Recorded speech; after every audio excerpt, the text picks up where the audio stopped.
This is Mikey Air, signing in. In this review, Nike uses its money printing time machine and takes us back to 1993 with the retroing of the Air Jordan 8. In its last retro iteration in 2007, sneakerheads all around the globe felt a little short-changed as that version of the retro fell a little short of the perfection mark that Air Jordan fans were hoping for. I personally passed on that retro of the Jordan 8s as I caught wind of the quality issues being reported at the time, and I didn't feel like a subpar retro was worth the copying.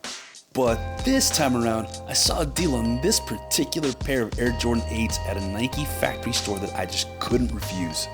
As this being the last size 12 box of these kicks, I copped up the cash with no hesitation and brought this pair home.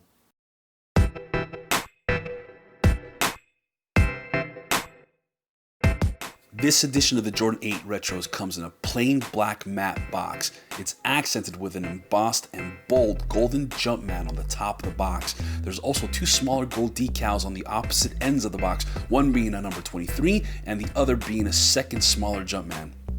Inside the box, the fan-beloved Jordan 8s are wrapped in a paper with the number 23, Mike's former jersey number for those who didn't know, stamped in a semi-tight pattern all over it. Also, another little token, and certainly one that was meant to invoke nostalgia in us OG owners, is this little Michael Jordan poster card. And it's just a nice little nostalgic touch, so I thought I would mention it for those who actually care. Alright, moving on, let's check out these kicks and have a look to see just how kind the Nike time machine has been to these bad boys.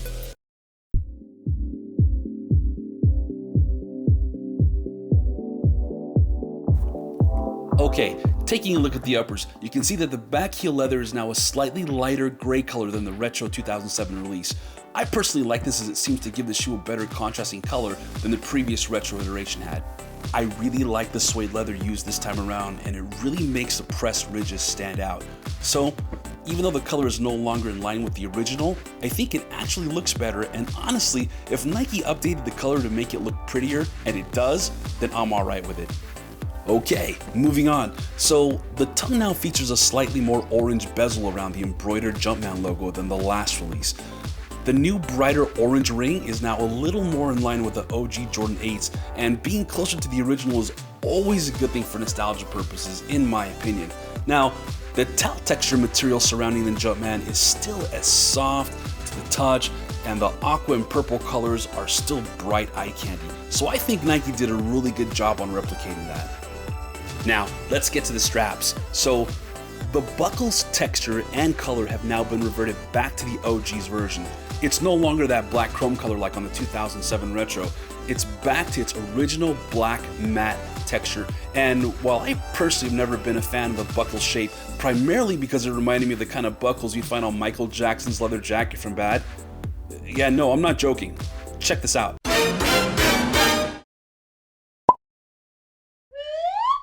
I know. You hate me now, but the truth is gonna hurt, and haters are gonna hate. Like I was saying, I'm still glad to have the buckle back to its original color. Okay, so the straps themselves are dressed in two different leathers on either side. The leather facing outward from the strap is just Nike's regular nubuck. It's not one of my favorite leathers because of its cheap, dry feeling texture, but at least it's durable and it won't crease easily. So that should keep your kicks looking new for a while, even after several wears, and even I can appreciate that. Now, the underside of the strap is using a much higher quality leather. It is crazy smooth to the touch, and I imagine that it's there not so much for show, but to preserve and safeguard the suede leather that it's rubbing up against. I'm really glad Nike took this into account because it's not something you would normally notice unless you release the straps and look underneath.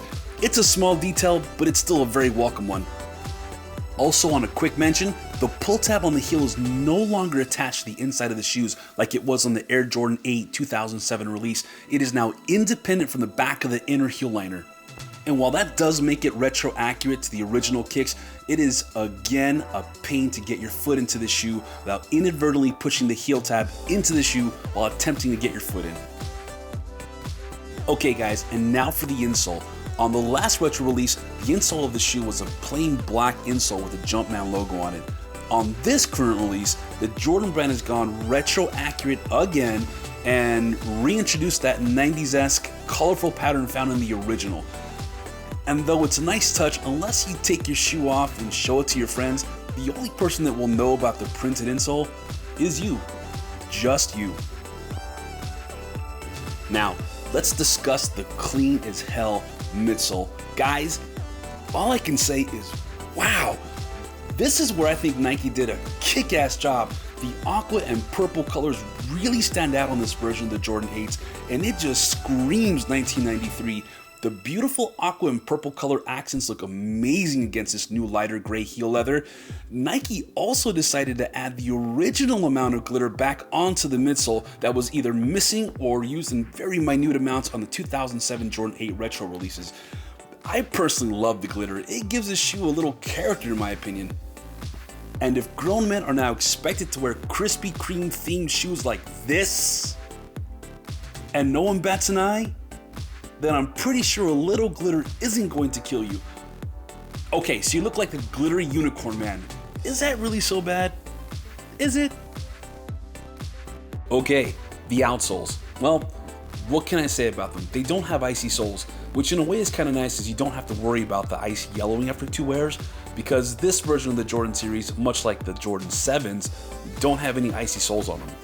And urine yellow soles have a way of detracting from the eye candy of an expensive sneaker. That's all I'm gonna say about that.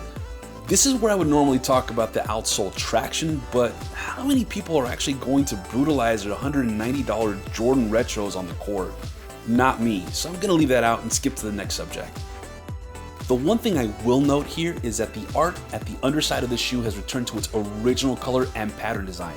It's not completely retro accurate either. There are some slight visual discrepancies, but they're small and almost unnoticeable unless you're really anal about keeping with retro accuracy. Okay, last but definitely not least is the comfort factor. So through the early 90s, I owned the OG versions of the Air Jordan 5s, the 6s, the 7s, and the 8s. And I have to say that all those shoes were really nice on the feet, with the OG Jordan 5s being the most comfortable for me, and the OG Jordan 8s being a close second. This shoe is no less impressive than its original 1993 release in the comfort department. You can definitely feel the air units in the heel and the forefoot with every stride. The soft cushion booty liner inside the shoe definitely gives you the feeling that your feet are being loved by soft pillows. Also, the heel tab is cushioned, so even the back of your heel gets a little Jordan love. If you're looking for stability, these kicks got it.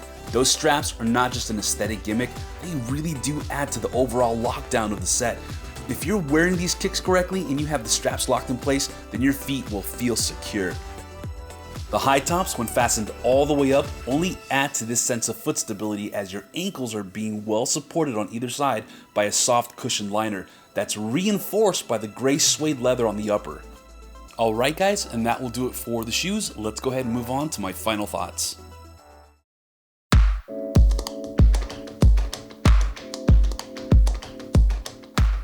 The Air Jordan 8 was a beautiful shoe for its day, and it still is now. Its attention-demanding black and gray colors, along with its mesmerizing aqua and purple accents, was some of the best eye candy 1993 had to offer. In its time, the shoe was a little bulkier than its predecessors, and definitely bulkier than the more modern Jordan releases. I imagine that all the added layers of leather didn't help the shoe's overall size, weight, or heat dissipation. In concluding my review of the Air Jordan 8 2016 release, I want to go on the record in saying that this is the one Jordan retro that Nike got a lot of things right on. From its attention to detail on such things as the color patterns on the insole being put back on, all the way to the accurate amount of glitter on the midsole being restored, it's obvious whoever was in charge of engineering this retro of the Jordan 8, they were driven to get this release of the shoe as accurate as possible, or at least to improve on what didn't work on the last 2007 retro release.